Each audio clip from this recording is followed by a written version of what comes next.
স্থানীয় বাসিন্দাদের আক্রমণকারী হিংস্র চিতাবাঘ অবশেষে হলো খাঁচাবন্দি। ফলে সত্যি পেল বাসিন্দাদের। শিলিগুড়ি মহকুমার ফাঁসি দেওয়ার মতিধর চা বাগানের ঘটনা। মঙ্গলবার মতিধর চা বাগানে চা পাতা তোলার সময় চিতাবাঘের আক্রমণে গুরুতর আহত হয় এক মহিলা। এরপরই আতঙ্ক ছড়িয়ে পড়ে গোটা এলাকা জুড়ে। খবর দেওয়া হয় বন দপ্তরে। বন দপ্তরের কর্মীরা চিতাবাঘটির খোঁজ চালায়, কিন্তু কোনো হদিশ পায় না চিতাবাঘের। কিন্তু যতক্ষণ চিতাবাঘটি খাঁচাবন্দি না হচ্ছে ততক্ষণ স্বস্তি মিলছিল না এলাকার বাসিন্দাদের। বাইরে বের হলেই যখন তখন চিতাবাঘটি হামলা করতে পারে, এই ভয়ে থাকতে হতো সকলকে।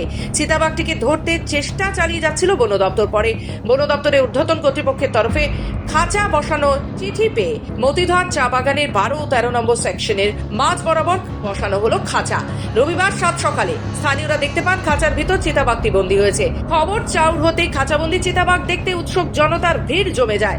শোরগোল পড়ে যায় গোটা এলাকায়। পরবর্তীতে ঘোষপুকুর বন দপ্তরের কর্মীরা ঘটনাস্থলে পৌঁছে খাঁচাবন্দি চিতাবাঘটিকে উদ্ধার করে নিয়ে যায়। কার্শিয়াং ডিভিশন বন দপ্তরের ডিএফও দেবেশ পান্ডে জানান, চিতাবাঘটি 5-6 বছরের পুরুষ চিতাবাঘ, যথেষ্ট হিংস্র।